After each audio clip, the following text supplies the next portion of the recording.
இயேசுவன் திருத்தோளின் திருக்காயத்தை பற்றி தியானிக்க அதிகம் ஆசைப்பட்டார். திருத்தோளின் திருக்காய ஜெபம். அன்புள்ள இயேசுவே, இறைவனின் சாந்தமுள்ள செம்மறியே, உமது பாரமான சிலுவையை சுமந்ததினால் ஏற்பட்ட உமது திருத்தோள் காயங்களை நிர்பாக்கிய பாவியாகிய நான் வணங்கி ஆராதிக்கிறேன்.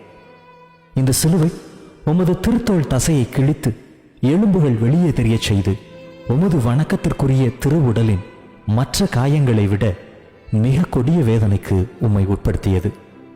ஓ வியாகுலம் நிறைந்த இயேசுவே, நான் உம்மை ஆராதித்து போற்றி மகிமைப்படுத்துகிறேன். மிக புனிதமானதும் வேதனை நிறைந்ததுமான இந்த காயத்திற்காக நான் உமக்கு நன்றி செலுத்துகிறேன். உமது எல்லை மீறிய வேதனையையும் உமது பார சிலுவையின் அடியில் நீர் நொறுங்குண்டதையும் குறித்து பாவி என் மேல் இரக்கம் வைத்து எனது சாவான அற்ப பாவங்கள் அனைத்தையும் மன்னித்து சிலுவையின் பாதை வழியாக விண்ணகத்திற்கு என்னை அழைத்துச் செல்ல வேண்டும் என்று உம்மை கெஞ்சி மன்றாடுகிறேன். ஆமென்.